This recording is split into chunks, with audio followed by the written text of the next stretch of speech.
Étudier la Bible, un podcast hebdomadaire pour approfondir la Bible, parole de Dieu. Bonjour à tous. Cette semaine, on poursuit donc dans l'étude du livre de 1 Samuel. On est à présent au chapitre 21.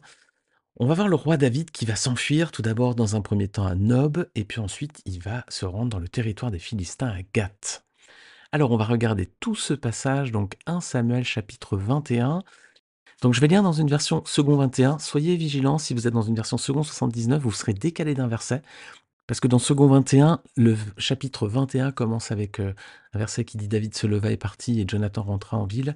Mais dans la version 79, ça conclut en fait le chapitre 20. Voilà, donc vous serez juste décalé d'un verset, sachez-le. Et moi ici, je serai dans une version second 21. David se leva et partit et Jonathan rentra en ville. David se rendit à Nob, vers le prêtre Achimélec. Celui-ci courut effrayé à sa rencontre et lui demanda « Pourquoi es-tu seul et n'y a-t-il personne avec toi ?» David répondit au prêtre Achimélec « Le roi m'a donné un ordre et m'a dit que personne ne sache rien de l'affaire pour laquelle je t'envoie, ni de l'ordre que je t'ai donné. J'ai fixé un rendez-vous à mes hommes. Maintenant, qu'as-tu sous la main?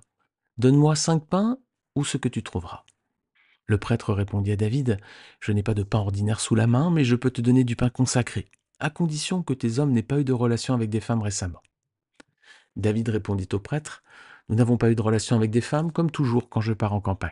Les affaires de mes hommes sont consacrées, même si une expédition a un caractère profane. Elles le seront d'autant plus aujourd'hui. » Alors le prêtre lui donna du pain consacré, car il n'y avait pas là d'autre pain.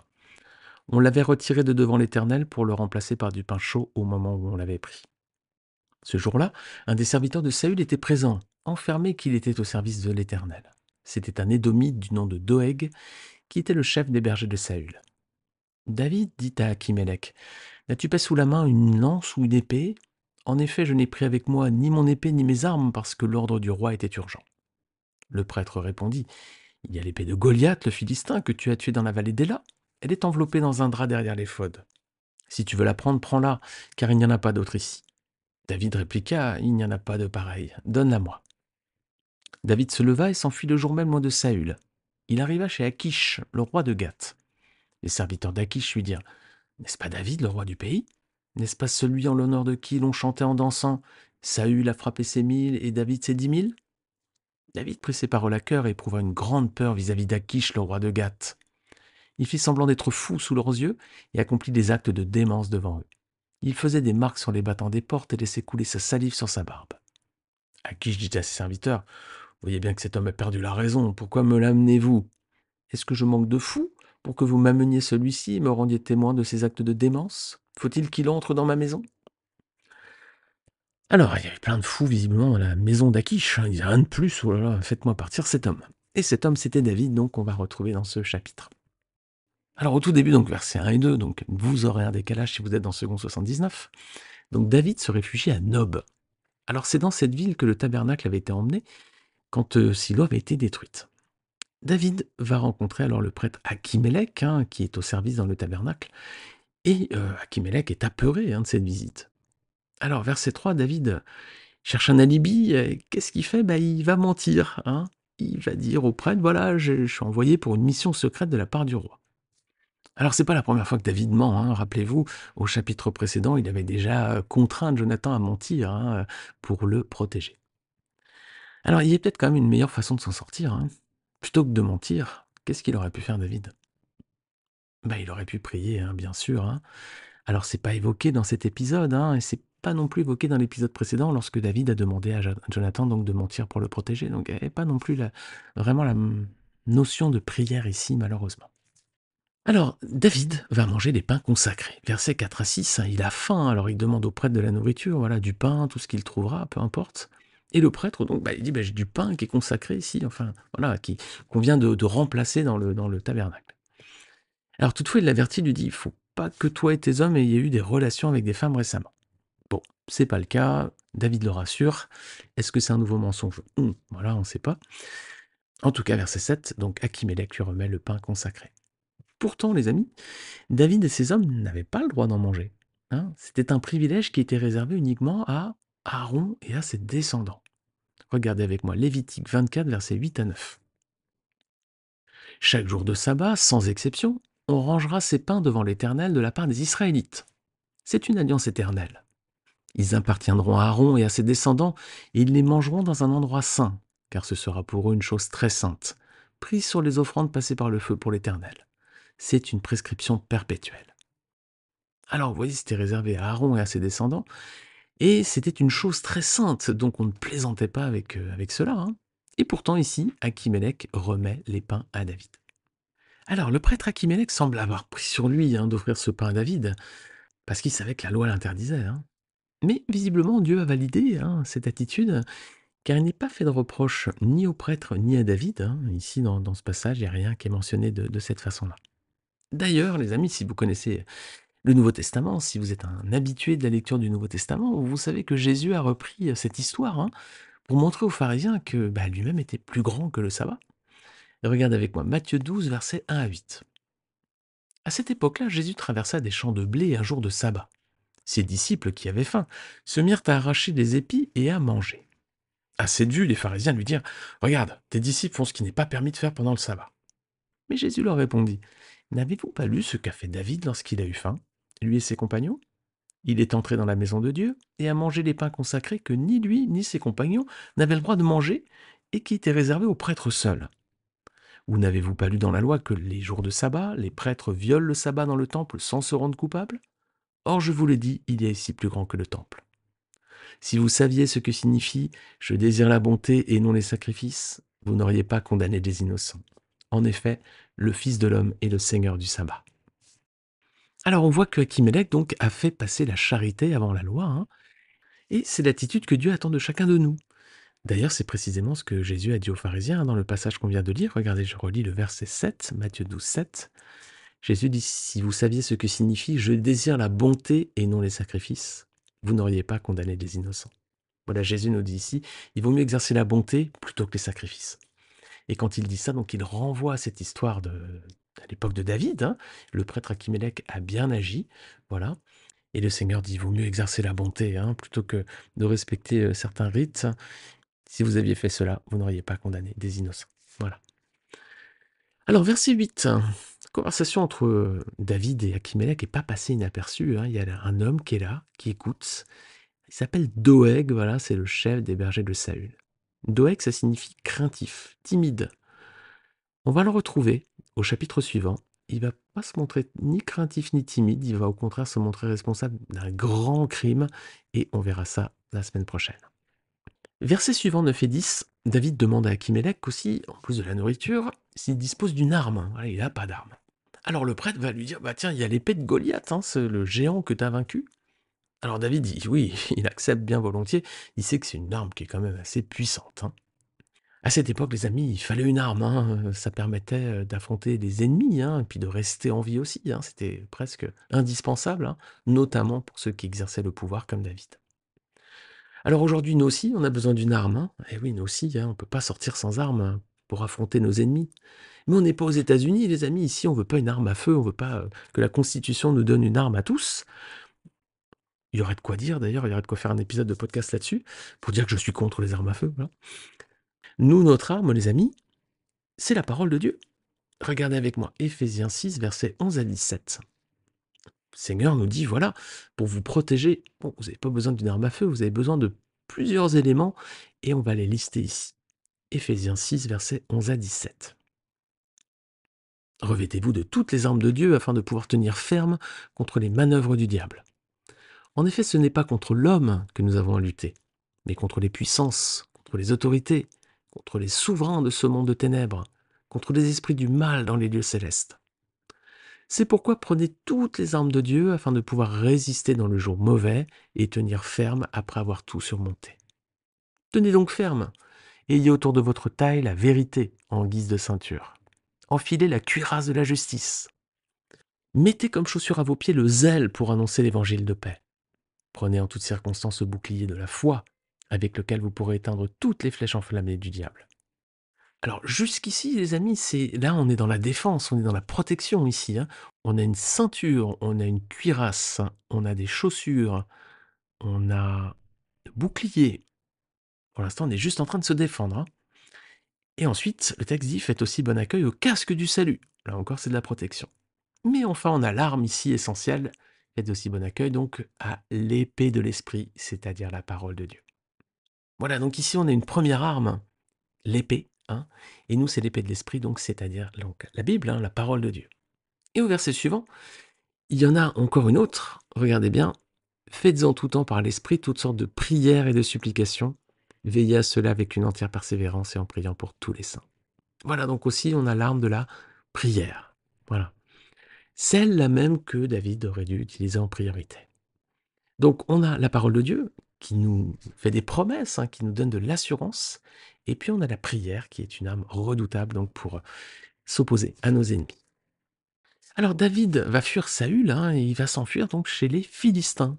Alors là encore, on se demande si c'est une bonne décision, hein. Est-ce que David était vraiment obligé de se rendre chez les ennemis philistins? En tout cas, sa notoriété l'a précédé, hein, parce que les serviteurs du roi, ils reconnaissent David, et puis ils disent, verset 12, n'est-ce pas là David, le roi du pays? N'est-ce pas celui pour qui l'on chantait en dansant, Saül a frappé ses 1000 et David ses 10 000? Oui, alors là, comment il va faire pour s'en sortir David?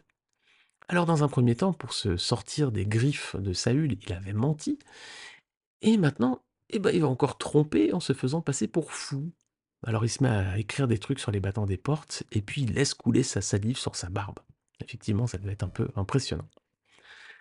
Alors, bah, comme avec le prêtre Achimélec, hein, le roi de Gath, il tombe dans le panneau aussi, hein, et il fait renvoyer David. Hein, il dit, j'ai assez de fous hein, chez moi ici, voilà, laissez-le partir. Et David, donc, a la vie sauve. Alors, dans ces passages, on voit que David ment hein, à plusieurs reprises pour se sortir de situations compliquées. Alors, bien sûr, il risque sa vie, hein, donc il est vraiment en danger de mort, hein, donc il utilise cette arme-là. Alors, ça nous montre quand même que sa foi était un peu vacillante, quand même un petit peu, hein. On le voit pas prier, on le voit pas crier à l'Éternel, on le voit pas chercher le secours en Dieu, hein. Il essaie de s'en sortir seul, bah, quitte à pécher, hein, à mentir. Alors, c'est pas super comme attitude, bien sûr, mais David va apprendre de cette situation. Parce que ces épreuves vont l'amener à écrire 2 psaumes, dans lesquels il revient sur cette expérience. Le psaume 34 et le psaume 56. Voilà, vous pourrez peut-être lire le psaume 56 de votre côté. Ici, on va s'arrêter dans le psaume 34 pour rester dans un format de podcast 15-20 minutes. Alors, c'est un psaume magnifique. J'ai quasiment souligné chacun des versets. Je souligne les versets qui me touchent quand je lis ma Bible. Et psaume 34, j'ai quasiment souligné tous les versets. Chacun d'eux pourrait faire l'objet d'une étude biblique ou au moins d'une méditation. Alors, on va le lire. Psaume 34. De David lorsqu'il se fit passer pour un fou en présence d'Abimélec et qu'il s'en alla chasser par lui. Je vais bénir l'Éternel en tout temps, sa louange sera toujours dans ma bouche. Que mon âme fasse toute sa fierté de l'Éternel, que les humbles écoutent et se réjouissent. Dites avec moi la grandeur de l'Éternel, célébrons tous son nom. J'ai cherché l'Éternel et il m'a répondu. Il m'a délivré de toutes mes frayeurs.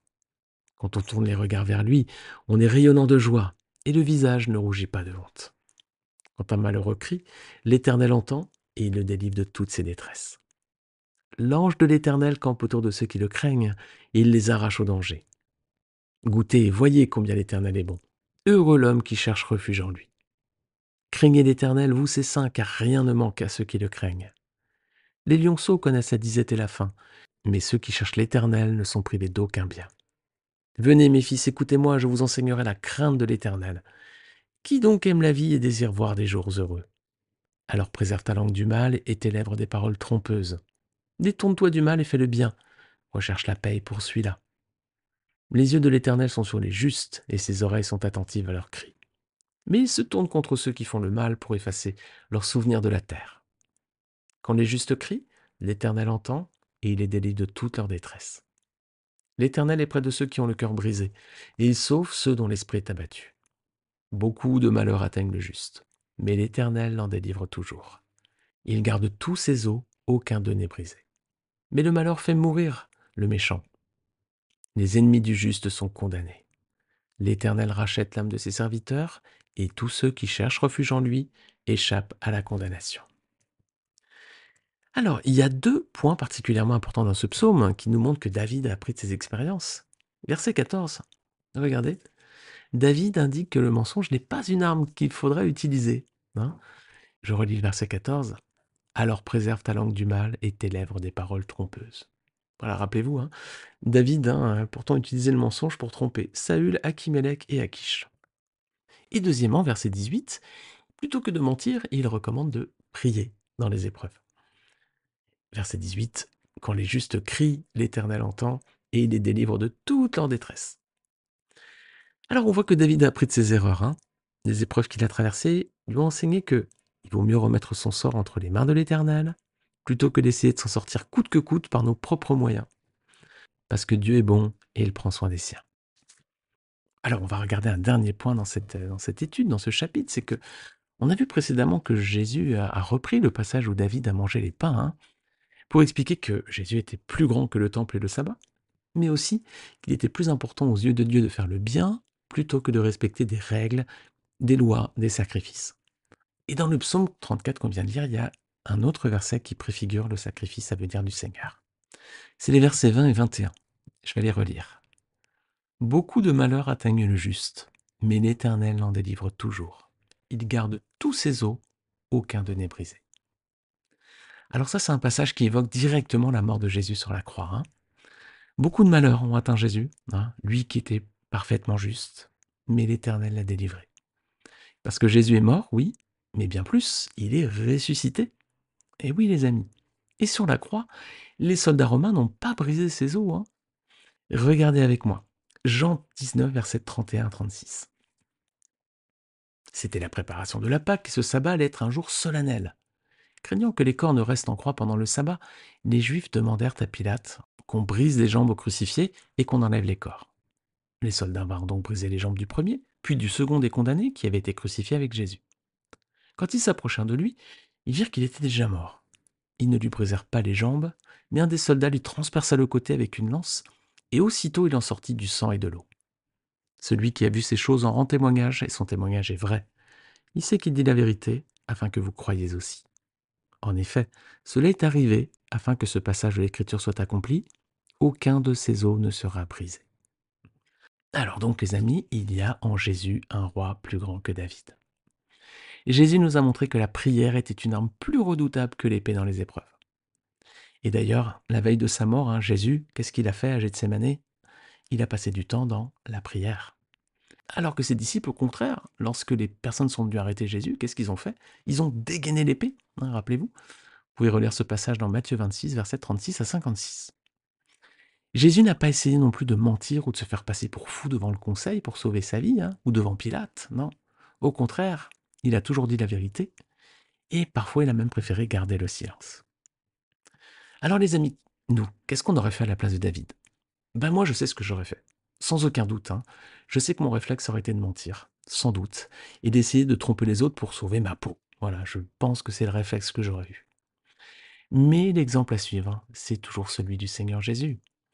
Alors, dans les épreuves, évitons d'utiliser l'arme du mensonge. Utilisons plutôt les deux armes que le Seigneur nous a confiées, la prière et sa parole qui est la Bible. Et c'est ce que David a compris lorsqu'il a rédigé ses psaumes magnifiques ensuite. Amen les amis, amen.